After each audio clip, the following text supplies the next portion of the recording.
가족 내에서나 회사에서나 인정을 못 받는 사람이죠. 그래서 왜 엄마 아버지들 보면 니들이 다 어떻게 해서 먹고 사는 줄 알아? 다 내가 벌고 말이야. 그래서 하는 거야. 그럼 애들이 처음에는 뭐 이렇게 하다가 나중에 예.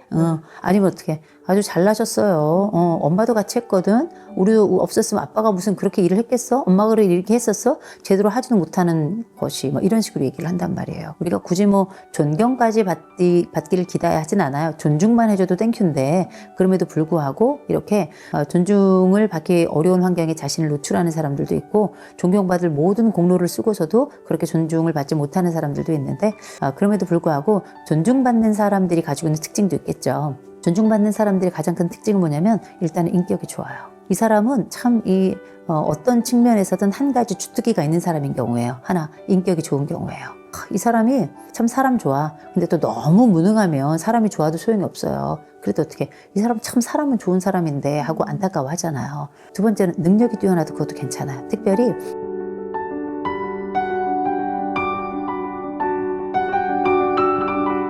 40대는 50대 이상 부부들하고 달라요. 자기 세계가 명확해요. 40대 부부들의 상당수가 맞벌이를 하는데 이 맞벌이하는 부부들 중에 서로 간에 월급을 알고 있는 사람들이 많지 않아요.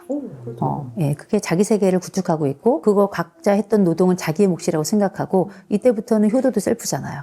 그래서 뭐 내 엄마 아빠 뭐 어떤 행사에 뭐 내 남편 내 아내 안 와도 별 문제 없어요. 괜찮아 나도 안 가면 되니까 우리 퉁치면 돼. 근데 그게 위쪽에서 볼 때 사이가 안 좋은 거 아니야? 윗세대는 이렇게 볼 수 있는데 그게 아니에요. 이게 이들의 문화예요. 그리고 어떻게 이게 1대1 일명 우리가 알고 있는 MG의 공정 문화거든요. 부부 사이에서도 어떻게 보면 냉정해 보일 수도 있어요. 그래가지고 왜 결혼 신고도 되게 늦게 하잖아요. 살아보고서 내가 후회하지 않도록 너랑 한 3년 살아보고 그때까지 괜찮으면 그때 혼인신고 하리라. 심지어 아이 낳고도 혼인신고 나중에 하는 사람들도 있어요. 그 얘기가 내인지 어떻게 하냐고. 완전히 깜짝 놀랄 일인데 근데 그거를 뭐 무조건 냉정하다고 얘기할 수는 없을 것 같아요. 왜냐하면 실패하고 싶지 않은 세대라서 그래요. 이 실패에 대한 두려움이 굉장히 큰 세대거든요. 이 결혼이 어쩌면 내 배우자와 함께 살아가면서 짧은 결혼이 될 수도 있다는 걸 이 사람들은 다 알아요. 우리 처음에 뭐 좀 결혼할 때 뭐 누가 얼마 재산, 집 뭐 구하고 이런 거 있잖아요. 요 40대부터는 뭐 남자는 집, 여자는 혼수 이거 아니고요. 반반 내기 시작한 세대예요. 그래가지고 헤어질 때도 되게 쉬워요. 반반하면 되니까. 오르면 같이 오르고 떨어지면 같이 떨어지는 거 아니에요? 그래서 이 세대가 가지고 있는 이 부부간의 독특성도 우리가 윗세대하고는 많이 구분을 해야 된다라는 게 제 생각이에요. 그럼 부부가 어떻게 하면 잘 지낼 것인가? 일단은 사생활 되게 많이 존중해 줘야 돼요. 제가 진짜 놀랐던 것 중에 하나, 40대 부부들 이벤트 많이 해야 돼요. 우리가 최수종 이후로 모든 남편은 다 이벤트를 해야 되잖아요. 최수종 씨는 이제 나이가 들었어요. 근데 그때 이후로 이벤트가 훨씬 더 구체적이고 다양해졌고 그리고 횟수도 잦아졌어요. 우리가 연인들이 살아갈 때 해봐야 뭐 발렌타인데이, 화이트데이 뭐 이런 거였는데 365일이 데이예요. 데이 바이 데이. 응? 맨날 데이야. 그런데 그거 안 채워주잖아요. 그거 신경 안 쓰잖아요. 이게 이혼 사유까지 가요. 아시다시피 요새는 뭐 연애를 해도 100일 기념, 200일 기념, 1000일 기념. 뭔 놈의 기념이 그렇게 많아. 그렇죠? 근데 결혼에서도 마찬가지예요. 결혼에서도 뭐 결혼기념일은 당연히 챙기는 거고 뭔 놈의 기념이 많더라고요. 그리고 옛날에 연애할 때 했던 기념일도 다 챙겨야 돼요. 그게 다 이벤트잖아요. 제가 상담할 때도 이벤트를 안 해줘서 이혼하겠다고 온 부부들도 생각보다 굉장히 많아요. 내 생일 안 챙겨줬어. 우리 엄마 생일 안 챙겨줬어. 이런 거. 나는 너 엄마 생일 챙겨줬는데 너는 왜 내 엄마 생일 안 챙겨주니? 나는 내가 니네 엄마 이벤트 할 때 이렇게 해줘까지 했는데 너는 왜 내 엄마 이벤트 할 때 이렇게밖에 안 하니? 공정의 대결이 사실은 이런 뭐 어떤 사랑에 대한 대결로 해서 서로 간의 이벤트를 챙기는 게 굉장히 중요해요. 적금은 못해도 이벤트는 해야 되는 거니까. 그죠? 그 바닥에 장미 죽고 쫙 깔고서 그놈의 초는 왜 이렇게 켜? 서로 간에 뭐 이것도 하고 저것도 하고 와인도 마시고 그래서 우리가 알고 있는 드라마 속에 있는 걸 다 하는데 옛날에 도시아이들이란 그 가수 둘이 오호 그대와 나는 소설 속의 여인이 아니요 현실의 연인이요 이런 노래를 불렀어요. 이들은 소설처럼 살더라고요. 그래가지고 이벤트도 원하고 SNS 이럴 때도 뭐 짜잔하고 자기에게 어떤 선물이 왔다 어떤 이벤트가 있었다는 걸 보여줄 만한 거리를 줘야 되더라고요. 그래서 내 배우자가 나를 빛나게 해주는 사람이어야 돼요. 그 개념이 굉장히 중요하더라고요. 사실 윗세대가 볼 때는 저게 왜 인생의 낭비냐 할 텐데 저는 그게 나쁘게 보지 않습니다. 왜냐하면 사랑은 낭비거든요. 사랑은 원래 사치예요. 그래서 내가 너를 사랑한다는 걸 끊임없이 확인받고 싶고 끊임없이 확인해주고 싶은 거거든요. 이들은 식지 않는 사랑을 하고 있는 중이다. 저는 이런 말씀을 드리고 싶고 그런 차원에서 40대 부부들은 이벤트 열심히 해라. 그래서 이벤트 때문에 적금 든다는 분들도 계시더라고요. 어때요? 우리가 행복하기 위해서 남들은 이혼할 때 소송 비용도 쓰는데 이벤트를 위해서 적금 드는 게 뭐가 이상해요? 전 이상하지 않다고 생각합니다. 다만 우리가 공동의 어떤 목표가 있을 때도 보면 부부가 가장 잘 사는 부부들의 아주 중요한 속성 중에 하나가 뭐가 있냐면 속도예요. 어떤 부탁을 했어. 아내가 자기야 나 여기 있는 음식물 쓰레기 좀 버려줘. 그랬더니 남편이 알았어. 안 버려. 그러면 아내는 빨리빨리 버려야 돼. 남편은 어떻게 내일 버려도 돼. 이게 바로 부부가 가지고 있는 속도예요. 인생의 속도가 빠른 사람이 있고 인생의 속도가 느린 사람이 있어요. 인생의 속도가 빠른 사람과 느린 사람 중에 누가 더 빨리 죽냐? 빠른 사람이 더 빨리 죽어요. 속이 터져가지고. 근데 이런 얘기를 제가 말씀드리는 건 뭐냐면 이 40대 부부들은 아직 부부 간에 보면 결혼이 워낙에 늦어져서 만혼이라서 실질적으로 부부가 이런 서로의 속도를 잘 감지 못하는 경우들이 되게 많더라고요. 근데 싸움의 끝에 이혼하기 전에 발견하는 게 부부의 속도예요. 50대, 60대, 70대 부부가 되면 서로 등을 긁어줄 수 있는 이유는 그때 가도 여전히 싸우는 게 속도긴 하지만 그래도 속도를 알아요. 그래서 맞춰주려고 해요. 근데 40대까지는 아직 젊어서 서로 간에 이 속도가 중요하다는 걸 잘 모르더라고요. 내 배우자의 속도를 알아채는 게 되게 중요해요. 내 배우자가 성질이 조금 급하잖아요? 그럼 내가 생각하는 것보다 조금 빨리 움직여줘야 돼요. 그리고 얘기해야 돼. 여보, 내가 원래 되게 느린데 내가 자기의 속도를 내가 조금 알아서 최대한 빨리 움직이고 있는 거야. 이걸 알려줘야 되는 게 다음번에 더 빨리 움직이자 그러거든요. 내가 이게 최선이라는 걸 알리는 것까지 해서 속도에 대한 완급을 조절하는 거, 이게 사실 맞추어가는 과정인데 이게 지금 40대에는 잘 되지 않아서 부부싸움으로 가는 경우도 되게 많아요. 이 속도에 대한 조절만 안다면 제가 볼 때는 이게 인생의 이벤트보다 훨씬 더 일상을 굉장히 평화롭게 지내게 만드는 방법일 거라고 봐요. 존중을 못 받는 사람은 두 종류가 있어요. 진짜 존중받을 못할 행동을 해서 존중을 못 받는 사람이 있고요. 열심히 노력을 하는데도 불구하고 이거저거 다 해내면서도 존중을 못 받는 경우들이 있어요. 크게는 이렇게 두 가지로 나눈다고 본다면 제일 먼저는 존중받지 못할 행동을 하는 사람들이 있죠. 경박한 사람들, 다른 사람들에게 기꺼이 피해를 입히는 사람들, 그리고 스스로를 존중하지 않는 사람들. 이 세 사람들의 부류가 나이 먹어서 40 넘도록 존중을 못하는 사람들의 가장 핵심이라고 볼 수 있어요. 처음 말씀드리는 것처럼 경박한 사람들은 우리가 깨진 쪽박은 안에서도 밖에서도 똑같이 바가지의 형태가 변하지 않지 계속 깨져 있죠. 근데 이 경박함이라고 하는 건 뭐냐면 다른 사람들, 곧 나이를 먹어가는 사람들이 가지고 있는 세월의 무게 속에서 이렇게 튀는 사람들인데 이 경박함이라고 하는 건 웃긴 사람들이 아니에요. 행동이 가볍고 이것 때문에 다른 사람들에게 전혀 모범이 되지 않으면서 오히려 젊은 사람들에게까지 폐를 끼치는 어른답지 못한 행동을 기꺼이 선택하는 사람들이에요. 그 경박함 속에는 욕도 들어갈 거고요. 그 경박함 속에는 약속을 지키지 않고 거짓말을 쉴 새 없이 혹은 자주 이렇게 약속을 잘 지키지 않는 사람도 해당이 되고요. 제때 자기 역할을 제대로 하지 못하는 사람도 일종의 경박한 사람이라고 생각합니다. 인생이 꼭 진중한 것만은 아니에요. 그러나 이런 경박함은 이 사람이 가지고 있는 삶의 경솔 또 이 가벼움을 아주 단적으로 보여주는 거거든요. 그래서 신뢰감을 떨어뜨리는 사람이에요. 그러니까 이 사람에 대해서 누가 호라고 얘기하겠어요. 불호를 이야기하겠죠. 이런 사람들은 조직에서도 잘 적응을 못하는 경우가 많습니다. 두 번째 이제 말씀드렸던 게 사람이 살아가면서 가지고 있는 가치가 여러 가지가 있어요. 가치가 있는데 그 가운데서도 어떤 사람은 그 사람이 가지고 있는 무게를 여러 열매로 보여주는 사람도 있고 어떤 사람은 그냥 무게감이 있는데 그냥 늘 조용히 있는 사람이니까 자기 말을 어느 곳에 가서든지 간에 힘없게 만드는 사람들도 있어요. 힘없게 만드는 사람들 중에 하나는 뭐냐면 타인에 대해서 기꺼이 공격하는 사람들이에요.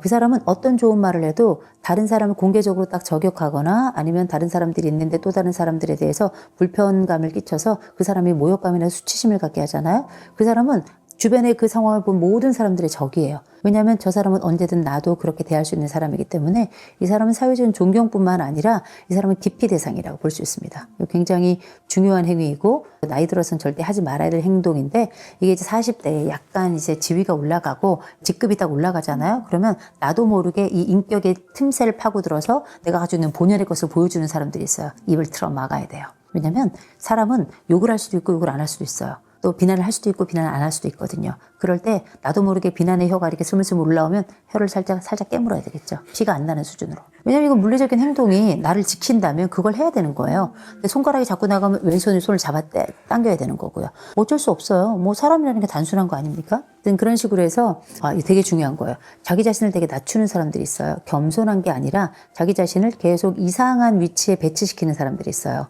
이를테면 어떤 한참 얘기를 하는데 이 회의를 끝내야 되겠는데 그랬더니 이거 끝나고 나서 청소는 다 내가 할게. 왜냐면 난 옛날부터 이렇게 쓰레기를 담당하는 사람이거든. 이런 얘기를 하는 사람들이 있어요. 누가 시켰냐고요. 스스로 알아서 셀프로 자기 스스로에게 펀치를 날리는 사람이에요. 근데 저는 이런 사람 안타까워요. 왜냐하면 이런 사람들은 주로 철없고 착한 사람이거든요. 근데 철없고 착한 사람들은 실질적으로 다른 사람들에게는 존경도 못 받고 철없다는 얘기도 듣고 심지어는 굉장히 가벼운 사람으로 여겨져서 사람들이 다들 이렇게 하찮게 여겨요. 그런 사람들은 되게 안타깝지만 착하고 장점이 많음에도 불구하고 스스로를 깎아내리면서 다른 사람들에게도 더 깎임을 받는 사람이라고 볼 수 있겠죠. 사람은 자기를 존중해야 다른 사람도 나를 존중해요. 헬리나 우엔이 이런 얘기를 했어요. 내 집의 주인은 나래요. 내가 형편없고 바보 같아도 내 집의 주인이 나니까 내가 나를 환대해야 된대요. 나를 예쁘게 보고 나를 사랑해주고 나를 귀하게 여겨줘야 다른 사람도 나를 그렇게 대한다는 거죠. 옷을 멋지게 입은 사람에게는 다른 사람 함부로 하지 못해요. 말을 곱게 하는 사람에게는 다른 사람도 말을 곱게 해요. 근데 기꺼이 자기를 위해서 아끼고 그런 자기 관리를 하는 사람은 다른 사람도 함부로 못 하거든요. 자기를 아끼는 말을 하는 사람은 다른 사람도 그 사람을 아끼는 말을 하게 돼 있어요. 자기 말의 기준이 다른 사람들이 나를 평가할 때 기준이 된다는 것도 꼭 기억해야 될 겁니다. 자기 스스로의 이런 행동과 태도와 말 때문에 다른 사람들이 굉장히 가볍게 보고 쉽게 보는 사람이 있는 반면에 또 다른 부류 중에는 애 쓰고도 존중을 못 받는 사람이 있어요. 애를 하나도 안 쓰고 그냥 그렇게 존중을 못 받는 건 납득이나 돼요. 그냥 자기가 자기 발등 찍는 경우도 있고 그러니까 공은 공대로 드리고 애는 애대로 쓰고서도 나중에 가서는 결국 존중을 못 받는 사람이 있어요. 그 중에 이제 한 사람은 어떤 사람이냐면 일단 제일 먼저는 자기 복을 없는 사람들이 있어요. 자기 공을 뒤집어 엎는 사람. 일 다 해놓고서 맨 마지막에 다른 사람에게 너는 왜 나를 돕지 않아? 욕해가지고 그 복을 다 쏟는 사람들이 있어요. 이런 사람들은 서류 작업 다 해놓고 밤새도록 일 다 해놓고 난 다음에 다른 사람이 나를 도와주지 않았다는 걸로 욕 한 마디 해가지고 다른 사람들이 그럴 것 같으면 일을 하지 말든가 이런 얘기를 듣는 사람이죠. 이런 사람들 생각보다 되게 많아요. 마지막까지 조금 온 일을 다 했으면 마지막까지 조금 견뎠으면 그 옆에 누군가 알아주는 사람이 우리 김대리가 밤새도록 일을 해서 우리 회사에 이 김대리였으면 어떻게 돌아가냐? 이 공은 다 김대리 덕이야. 이렇게 해주는 사람이 분명히 나오거든요. 근데 고세를 못 참아가지고 입이 방정이라 이렇게 자기 복을 폭 뒤집어 엎는 사람들이 있어요. 이런 경우는 약간 인내력이 부족해서 그런 거거든요. 누군가 나를 알아주고자 할 때에는 나에게 가장 필요한 거는 내 혀가 아니라 이 닫고 있는 입이라는 거, 조금 기다려주는 그 마음, 인내력이라는 거 꼭 기억하셨으면 좋겠고, 또 한 가지는 공을 다 세우고도 이제 인정을 받지 못하는 사람 중에는 실제 능력이 부족한 사람이에요. 밤새 일하고 서류도 다 작성했어요. 근데 오탈자가 많고 전체적으로 뭔가가 구멍이 많아. 그런 것들이 온전치 못한 새로 어떤 결과가 나오면 누군가가 이걸 다 뒤집어 엎거나 많은 것들을 고쳐야 될 경우에는 이 사람의 노력이 애를 썼음에도 불구하고 빛나지 않거나 오히려 인정을 못 받는, 그의 결과가 오히려 그의 허술함을 보여주는 이런 결과가 있을 때가 있어요. 이런 경우도 사실 별거 아니죠. 이런 때도 역시 이 사람은 애를 많이 썼지만 인정을 받지 못하는 사람이라고 볼 수 있겠죠. 집안에서도 마찬가지예요. 뭔가를 막 한다고 설레발을 쳤는데 알고 보니까 다 허당이야. 그러면 이런 일이 몇 번 지나면 야, 니네 아빠는 허당이야, 니네 엄마는 허당이야, 이런 얘기 나오는 거거든요. 맨 마지막 부류가 정말 애쓰고 힘써서 정말 애를 많이 써서 어떤 일을 딱 해냈어요. 그 다음에 뭐 하냐면 자랑 엄청나게 자기 스스로 셀프로 내가 했어. 이런 거 나만큼 할 사람이 있는 거야? 그러면 우리가 알아. 잘했어. 훌륭하게 했어. 실제 엑셀런트한 결과가 나온 경우가 있으니까 본인의 입으로 너무 그것도 한 번 하면 괜찮은데 다음 생에까지 그거 한 가지 프로젝트 성공 결과 가지고 다음 생에까지 써먹는 사람들이 있거든요. 그러면 이제 꼴사납죠. 아이 그래 네가 승자다. 네가 위너다. 잘 먹고 잘 살아라. 이렇게 얘기하는 경우가 나오는 거예요. 그러면 능력이 있다고 생각하지만 그 사람하고 일하고 싶지 않은 거예요. 왜냐면 내가 같이 일을 한다 그래도 결국은 자기 공로로 다 돌릴 테니까. 이런 사람들은 사실 수고는 수고대로 하지만 실제 가족 내에서나 회사에서나 인정을 못 받는 사람이죠. 그래서 왜 엄마 아버지들 보면 니들이 다 어떻게 해서 먹고 사는 줄 알아? 다 내가 벌고 말이야. 그래서 하는 거야. 그럼 애들이 처음에는 뭐 이렇게 하다가 나중에 예. 아니면 어떻게 아주 잘나셨어요. 엄마도 같이 했거든. 우리도 없었으면 아빠가 무슨 그렇게 일을 했겠어? 엄마가 이렇게 했었어? 제대로 하지는 못하는 것이 뭐 이런 식으로 얘기를 한단 말이에요. 우리가 굳이 뭐 존경까지 받기를 기대하진 않아요. 존중만 해줘도 땡큐인데 그럼에도 불구하고 이렇게 존중을 받기 어려운 환경에 자신을 노출하는 사람들도 있고 존경받을 모든 공로를 쓰고서도 그렇게 존중을 받지 못하는 사람들도 있는데 그럼에도 불구하고 존중받는 사람들이 가지고 있는 특징도 있겠죠. 존중받는 사람들의 가장 큰 특징은 뭐냐면 일단은 인격이 좋아요. 이 사람은 참 어떤 측면에서든 한 가지 주특기가 있는 사람인 경우예요. 하나, 인격이 좋은 경우예요. 이 사람이 참 사람 좋아. 근데 또 너무 무능하면 사람이 좋아도 소용이 없어요. 그래도 어떻게 이 사람 참 사람은 좋은 사람인데 하고 안타까워 하잖아요. 두 번째는 능력이 뛰어나도 그것도 괜찮아요. 특별히 M세대부터 특별히 40세대부터는 어떤 세대냐면 능력주의가 굉장히 중요해요. 그래서 어떻게 능력 없는 사람은 야 직장 그만둬야 되는 거 아니야? 임금 피크? 야 말도 안 되는 소리 하지 마. 이런 얘기가 나온 세대가 그 40부터 시작되는 거거든요. 우리가 알고 있는 이 세대가 가지고 있는 이 능력주의라고 하는 건 보통 문제가 아니에요.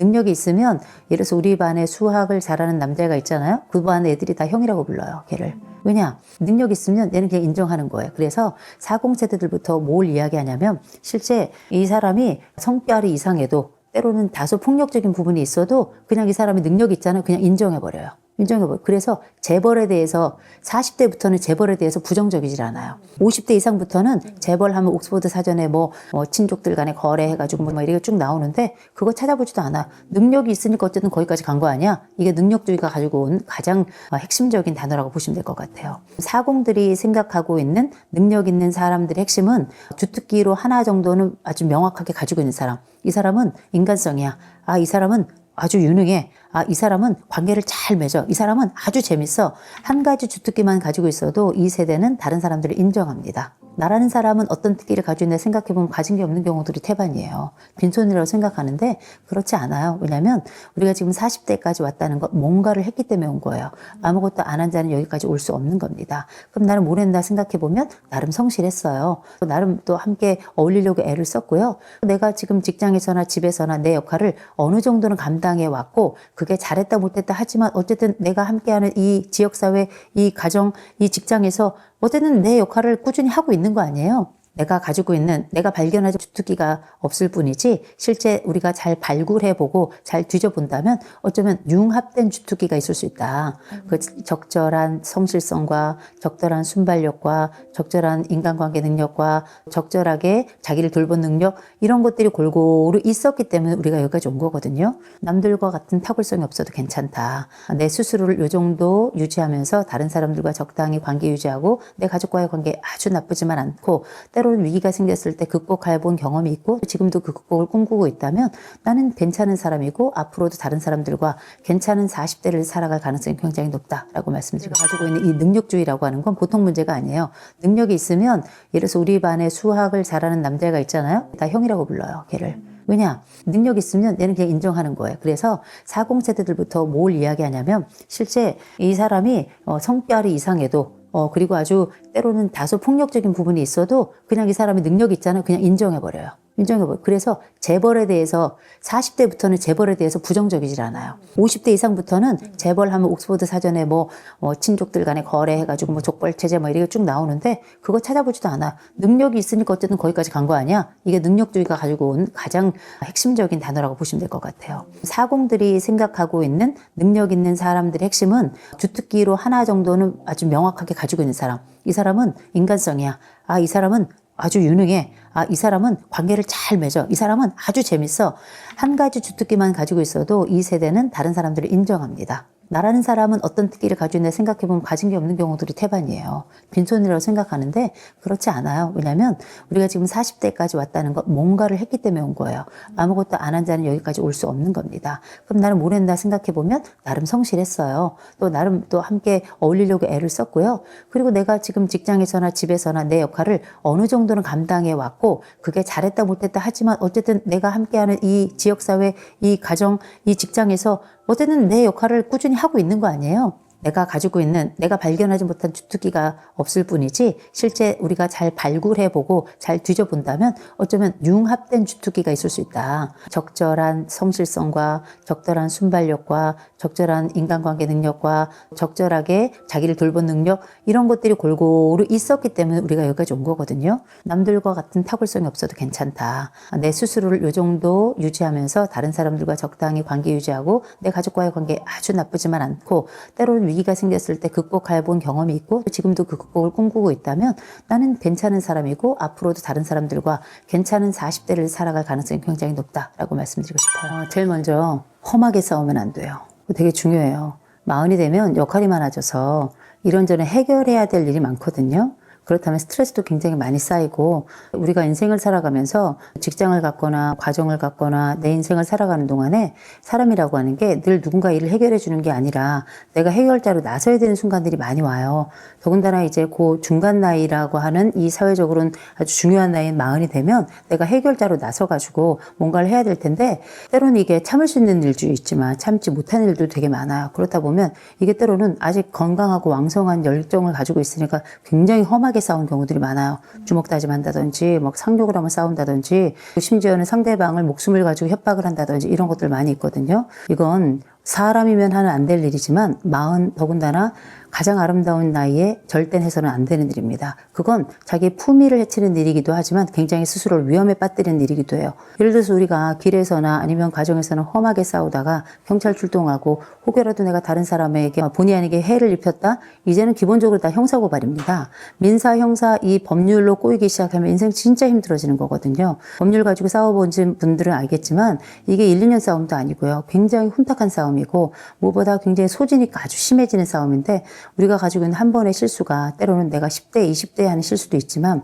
이제는 40대에 도달했잖아요. 그런 얘기는 이제 사회적으로도 우리가 했던 이 참지 못하는 부분에 대해서는 우리를 인정해주거나 이해해주지 않아요. 오히려 손가락질하죠. 나이를 처먹을 만큼 처먹은 놈이 나이를 먹을 만큼 먹은 놈이 어떻게 저 정도도 못 참아서 저 따위 상황까지 가냐 이렇게 이야기를 해요. 그리고 이제 우리는 누군가를 또 책임져야 될 나이입니다. 이 책임을 진다는 건 나도 자신을 책임지지만 타인을 또 책임지고 이 사회를 또 책임져야 되는 부분에 있어서는 어른의 무게, 어른의 역할, 대가를 우리가 상당 부분 치러야 돼요. 그걸 무조건 나쁘게 볼 게 아닌 게 우리가 그것도 이익도 혜택도 얻습니다. 이 험한 싸움에 휘말리잖아요. 그때부터는 우리는 사람 아닌 사람이 돼요. 헐크같이 돼버리잖아요.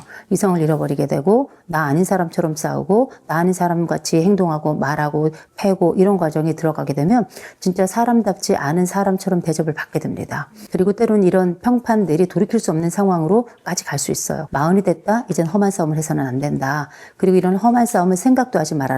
다만 제가 우려가 되는 게 뭐냐면 요즘 40대들이 게임 진짜 많이 하는데 공격 게임들을 되게 많이 하더라고요. 한때 왜 서든어택 이런 것들 굉장히 유행했었는데 칼총 쏘고 막 이런 것들이 있었는데 그런 거 한참 하던 사람들 중에 범죄율 굉장히 많이 올랐거든요. 우리가 무엇을 하느냐, 무엇을 보느냐, 무엇을 듣느냐에 따라서 우리는 그 사람이 되어가는 겁니다. 40대에 지금 뭐 굉장히 드라마틱한 게임들 많이 하는 분들 계신데 그런 분들 그런 게임들 좀 줄이시고요. 내가 공격성이 굉장히 활발해지고 때로는 다른 사람에 대한 공격을 할 수 있는 사람이다 생각할수록 이런 싸움에 휩쓸리지 않도록 조심하셔야 되고 싸움에 휩쓸렸다 하더라도 굉장히 몸을 사리고 조심해야 될 때가 40대입니다. 까딱하면 나머지 인생이 날아갈 수 있기 때문에 결코 험악한 싸움엔 끼어들지도 말고 시작하지도 말고 들어갔다 하더라도 그냥 내가 지고 말아라 라고 말씀드리고 싶어요. 두 번째로는 급격하게 절망하지 말아야 돼요. 요 40대가 어떤 세대냐면 한참 성장하면서 10대 때 청소년 자살률이 세계 1위를 찍은 요 연령대가 요 40대입니다. 그 연령대에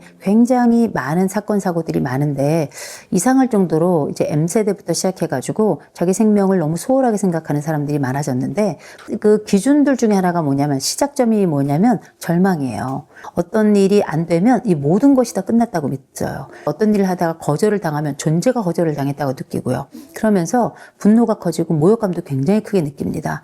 감정에 대한 조절 자체가 안 되는 게 내 자신의 삶이 공격당했다고 느끼기 때문이거든요. 삶이 공격당한 게 아니에요. 그냥 이 건이 그냥 거절당한 거예요. 그냥 상대방이 잠시 화가 났던 것 뿐이에요. 그리고 그 사람이 화를 내고 나랑 어떤 위기 상황에 맞닥뜨려가지고 그 사람이 나에게 했던 일이 나에게 총칼을 들이는 일이 아닙니다. 이거는 그냥 사건이었어요. 사건. 그러니까 이제 에피소드입니다.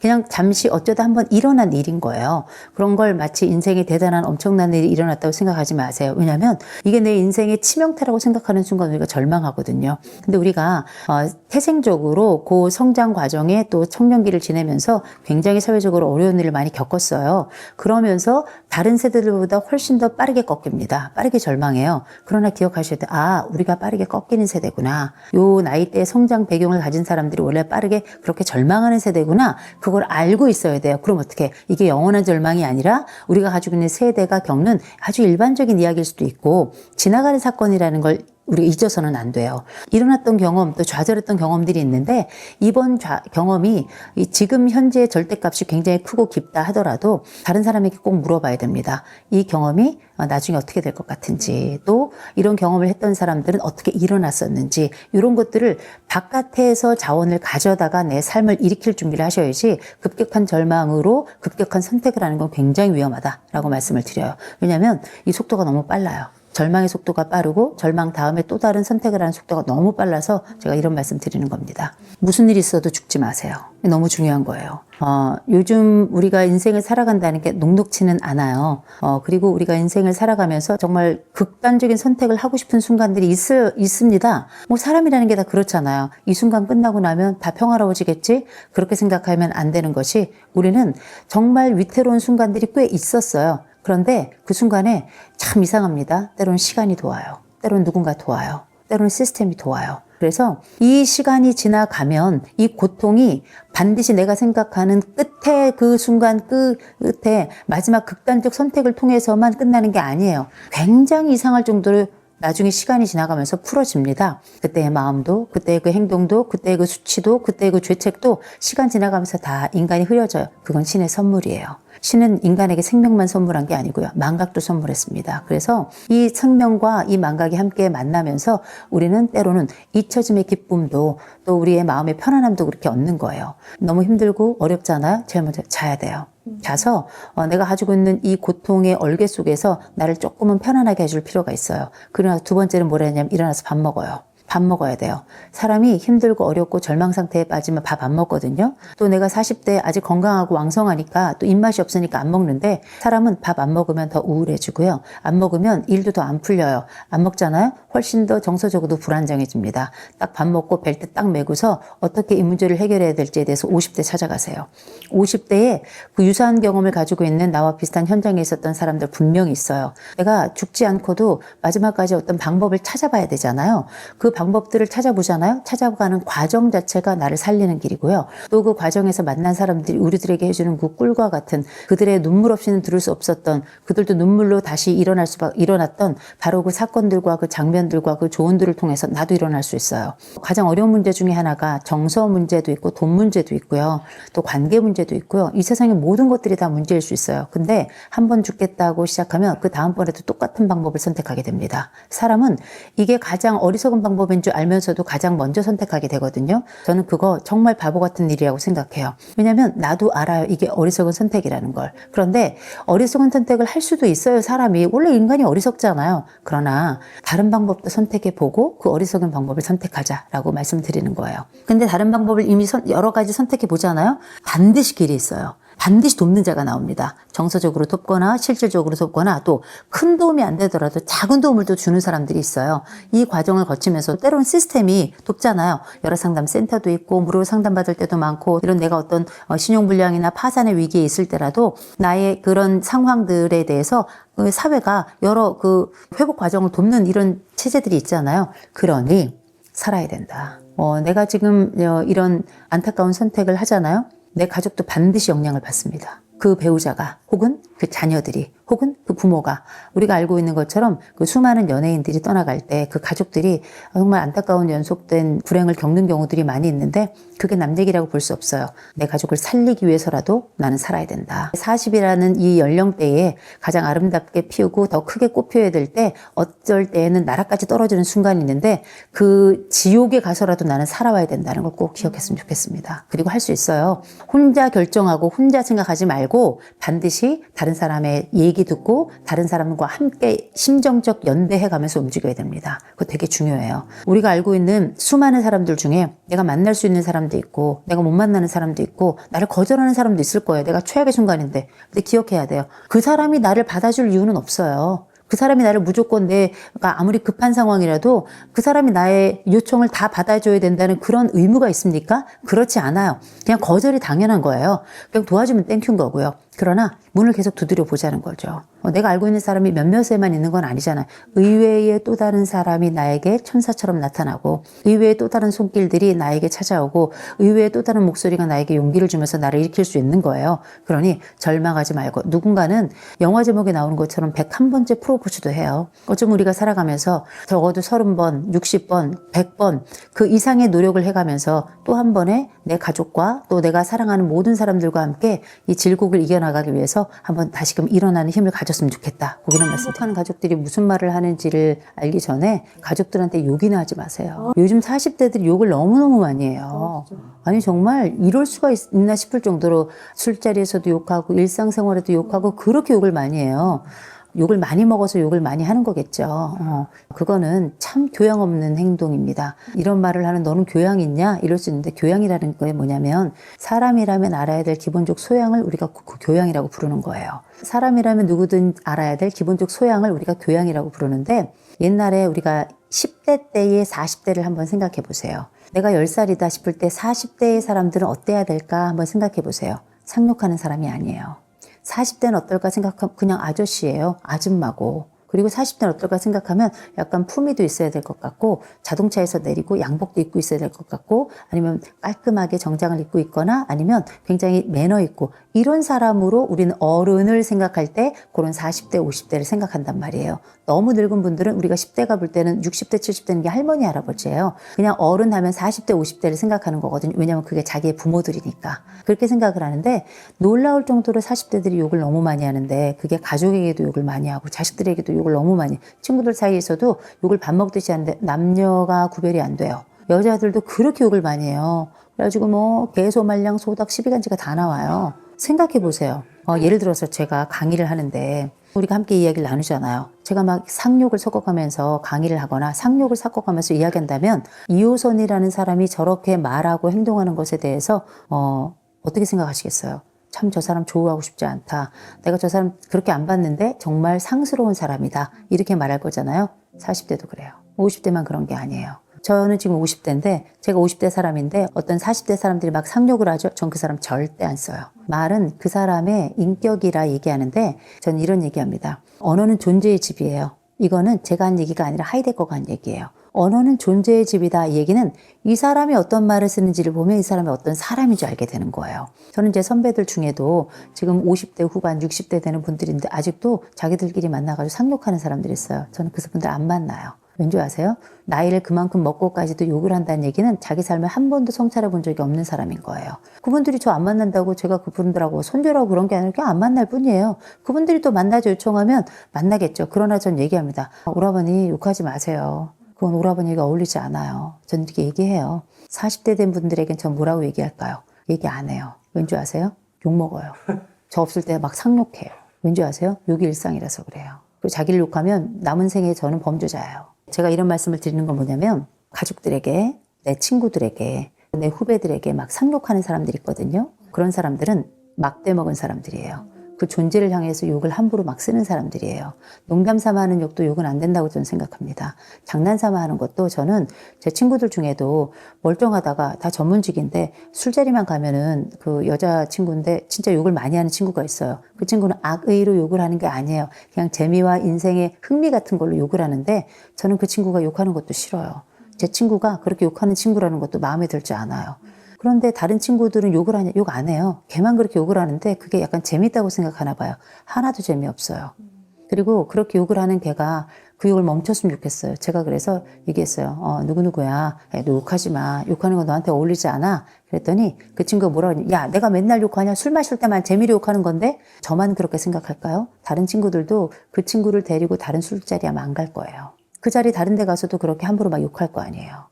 우리가 나이를 먹는다는 건 나이 값을 해야 되는 거예요. 40이 가벼운 나이입니까? 40년을 살았고요. 이제 50년을 다 돼가도록 그렇게 인생을 살아가고 있는데 10대 아이들 또 유치원이나 어린이집 다니는 초등학교, 중학교 다니는 아이들이 여러분을 본다고 생각하세요. 그 아이들이 기대하는 어른의 모습은 어떤 걸지를 생각해야 되는 나이입니다. 그게 나이 값이라고 하는 거예요. 나이 무게인 거고요.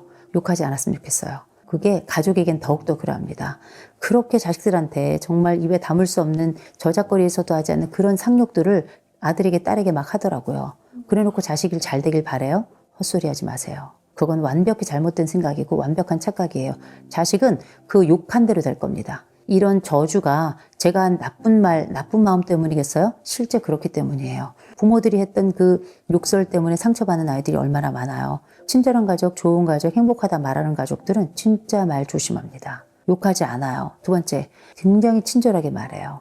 예쁘게 말합니다. 그래서 우리가 가족들끼리도 일상적 공격성이라는 게 있어서 아차차차 뭐 땡땡땡땡거리고 때로는 뭐 반말 찍찍찍 하면서 뭐 나가 뭐 이렇게 하는 딸들 아들들 있죠. 그 사람들이 그렇게 하는 이유는 우리는 다음번 기회에 다시금 이 관계를 회복할 수 있다라고 하는 확신이 있기 때문에 그런 일상적 공격성을 유감없이 발휘하는 거거든요. 그런데 우리가 이 세상 살아가면서 40대니까 알게 되죠. 어느 순간 갑자기 누군가 죽는 수도 생겨요. 다치는 수도 생겨요. 갑자기 이별하는 경우가 생겨요.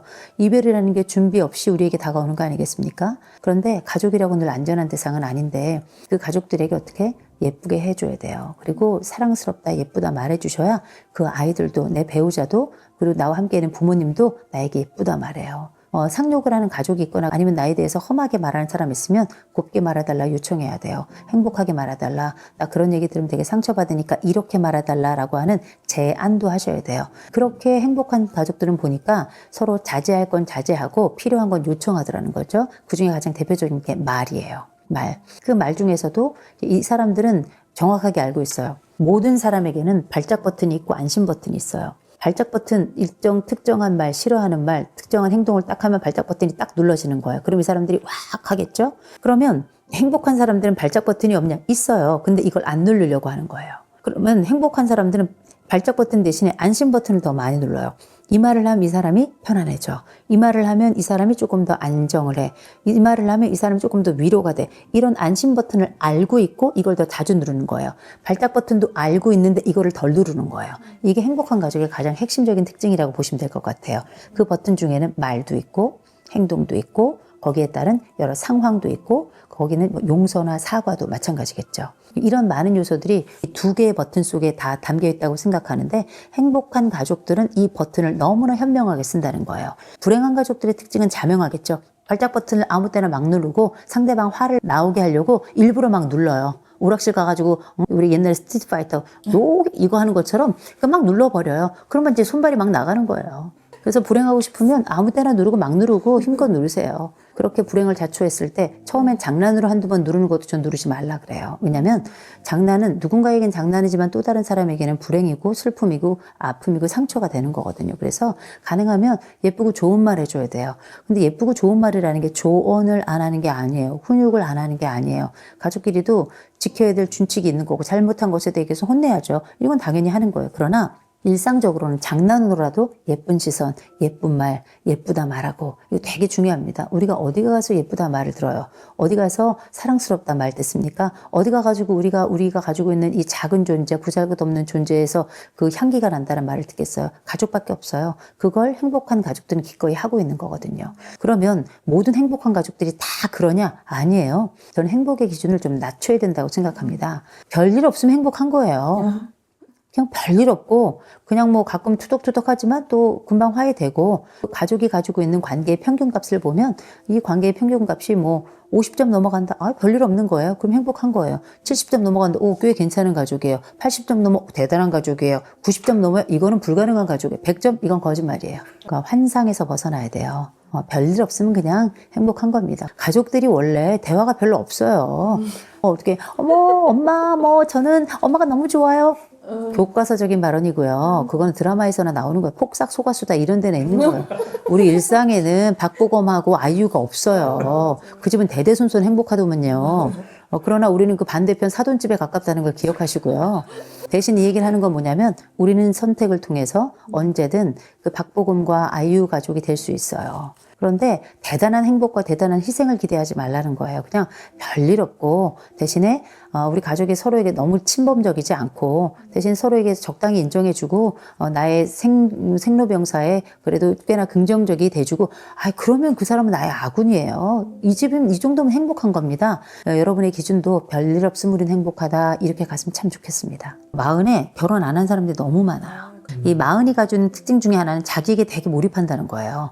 가족은 2차적 집단이에요. 마흔부터 요 40대가 가지고 있는 특징 중에 하나가 가족이 중요한데 그 가족이 중요한 건 내 윗세대로 끝났어요. 이 40대부터는 가족 되게 중요한데요. 근데 저도 굉장히 중요하거든요. 이렇게 등가로 놓는 시대입니다. 옛날에는 가족 안에 내가 있었잖아요. 요 40대부터는 나 있고 가족 있고 해가지고 가족이 여럿이라도 그 가족의 크기랑 내 크기가 같은 시대예요. 그리고 나서 그 다음 세대로 넘어가잖아요. 가족보다 내가 커지는 시대가 되고요. 40대는 등가라고 보시면 돼요. 그래서 나라는 가치가 굉장히 중요해져요. 내가 이 집을 위해서 얼만큼까지 희생해야 되는데 라는 얘기가 나오는 세대예요. 그전에는 내가 희생을 많이 했잖아. 인정해줘. 이런 얘기를 하던 세대였어요. 근데 40대부터는 내가 어디까지 내 가족을 위해서 희생해야 되는데 라고 얘기하는 세대예요. 이 셀프가 되게 커졌어요. 자아가 되게 커져가지고 내 자신에 대한 사랑과 자신에 대한 투자와 자신에 대한 이런 삶에 대한 여정 중에 내가 빠지는 것을 되게 서러워하는 시대거든요. 요 스스로 내 삶을 유쾌하고 의미 있고 그리고 힘차게 살아가기 위해서 내 가족은 나를 위해서 뭘 해야 될지를 더 관심을 가져요. 성인 형제자매잖아요. 다들 이제는 혼자 살든 뭐 가족을 일구었든 간에 각자 독립해가지고 떨어져 사는 집이에요. 그러면 남이에요. 그냥 뭐 하면 되냐면 집안의 대소사 같이 치르면 되는 거예요. 대단하게 형제가 내 피부치로서 나에게 어떤 역할을 해야 되는 시기는 다 지났어요. 근데 내 형제가 그렇다고 나하고 남은 아니에요. 내 부모보다 나랑 오랫동안 살아가면서 나랑 가장 비슷한 DNA를 가지고 있는 사람이 내 형제거든요. 그래서 이거를 나를 또 잘 이해할 수 있는 사람이지만 우리가 형제 자매 지간은 원래 서로 간에 격려하기도 하고 보호하기도 하지만 경쟁하기도 하고 시기도 하는 이런 형제로 평생을 사는 거예요. 형제 자매로. 평생을 사는 거기 때문에 이 관계가 늘 좋을 거라고 생각하면 그건 환상이에요. 죽을 때까지 미워하는 형제 자매도 무지하게 많고요. 유산 싸움 나오기 시작하면 차라리 남이 나요. 이런 경우가 생겨나는데 적어도 우리가 형제자매로 살아가면서 우리는 늘 서로 질투하고 서로 남모르는 비교를 다 하고 어떨 때는 공식적 비교를 부모가 하기도 해요. 그 나이 돼서도. 제일 먼저 슬퍼하거나 노여워하지 말라. 당신은 당신의 삶을 살고 있다. 이거 꼭 말씀드리고 싶고요. 대신에 형제와 부모와 함께 살아가면서 특별히 형제들에게 그 사람의 인생을 완벽히 부정하는 말은 하지 말라라고 말씀드려요. 이제 와서 뭘 어떻게 할 거예요? 어린 시절 네가 나한테 이랬잖아. 그래서 너는 나에게 영원히 쓰레기야. 이렇게 얘기할 필요 없어요. 어린 시절 그랬으면 어린 시절 우리가 서로 못난이라서 그랬던 건데 그때 못했던 이야기를 뒤늦게 한다 그래가지고 이 형제가 무릎을 꿇면서 내가 다시는 이번 생엔 안 그러겠다 이렇게 얘기할 형제도 없어요. 그냥 이제는 다 커서 이런 얘기를 한다는 것 자체가 되게 치졸하고 쪼잔한 얘기예요. 물론 이제 형제가 서로 돕고 이해하고 살아가고 이런 거 너무너무 좋아요. 그렇게 살아가기를 기도해요. 그러나 그런 형제가 없다 하더라도 너무 슬퍼하거나 노여워하지 말아라. 우리는 각자 서로의 인생을 살아가며 일가를 일구었다. 그렇다면 이때는 부모님을 위한 대조사 정도 함께 하는 거지 더 큰 기대하지 말아라. 옛날에 내가 시기하거나 질투했거나 이런 형제들이 있어요. 그러면 그 형제들은 꼭 안 됐으면 좋겠어요. 망했으면 좋겠잖아요. 안 그래요? 근데 그 형제들 망하면 안 돼요. 왠지 아세요? 나한테 와서 도움 청해요. 그래서 무조건 내 형제 자매는 잘 돼야 돼요. 그래서 내가 가서 빌붙을 형제가 있는 게 낫지 나한테 와서 빌붙으면 그거 진짜 힘든 일이에요. 그러니 시기 질투했다 하더라도 그 형제가 잘 되길 바랄 것. 두 번째로는 조카들한테는 잘하세요. 그 조카들은 그냥 그 형제하고는 무관한 사람들이에요. 괜히 형 미웠다, 누나 미웠다, 언니 미웠다, 오빠 미웠다 해서 그 조카들까지 미워할 필요 없어요. 왜냐? 그렇게 내가 미워하잖아요. 걔네들이 금방 알고 자기 엄마들, 아빠들한테 얘기하잖아요. 그러면 그 내 형제들이 내 아들, 딸들 미워해요. 그렇게 해가지고 이런 분노에 대한 또 미움에 대한 대물림을 할 필요가 없잖아요. 또 그거 기억하셨으면 좋겠고요. 형제들하고 동업하지 마세요. 동업의 끝은 상호 멸망이에요. 정말 너무 나중에 관계까지 틀어지는 경우도 너무 많고 이게 형제만 같이 사업을 하는 게 아니에요. 거기에는 배우자들이 같이 있고 자녀들이 다 달려 있습니다. 그래서 우리가 둘이 협업하는 게 아니라 온 가족이 협업을 하는 거라 서로 마음이 맞기가 쉽지 않습니다. 더군다나 거기에 돈이 끼었다? 이 돈이라고 하는 건 약간 뭐랄까 그 콜레스테롤 같은 거예요. 관계를 막아요. 어쩌면 우리가 함께 협업을 한다는 건 정말 대단한 일이다. 협업을 하는데 심지어 이 형제가 잘 지낸다? 이 형제들은 무엇을 하든지 잘할 수 있는 형제들이에요. 그러나 우리는 그게 어려워요. 그래서 협업은 좀 발리고 싶고요. 대신에 우리가 좋은 형제로 좀 지내고 싶으면 우리가 1년에 만나는 날이 뭐 제사 때 하고 부모님 생신 때, 명절 때 말고 거의 없어요. 근데 어쩌다 그 만나는 사람들끼리는 험한 얘기하면 안 됩니다. 어차피 형제로 커서 더군다나 성인으로 살아가고 자매로 커서 성인으로 살아가고 남매로 커서 성인으로 살아간다는 얘기는 이제 남처럼 살아가는 거예요. 그러다가 1년에 한 번쯤 만나는데 그 사람의 생로병사에 개입할 필요 없다. 그냥 만나면 옆집 이웃 만나듯 해야 돼요. 이웃은 어때요? 어쩌다 만나고 만날 때마다 우리가 좋은 얘기만 해요. 위아래층은 층간소음이 있어서 안 좋을 수 있는데 옆집은 그래도 잘 지내더라고요. 옆집하고 지낸다 생각하시고 약간 띠꺼운 점이 있더라도 그냥 좋은 얘기 하시고요. 우린 어차피 만났다 금방 헤어져요. 그랬다가 한참 지난 다음에 어쩌다 만날 똥 말똥이거든요. 그러나 분명한 건 내 형제가 내 장례 치러줍니다. 그거 알고 있어야 돼요. 내 부모 장례도 내 형제와 같이 치르는 거고 내 자매와 같이 치르는 거고요. 내 부모와 이런 장례만 생각하지만 내 자식들 결혼식에도 그 사람들이 와요.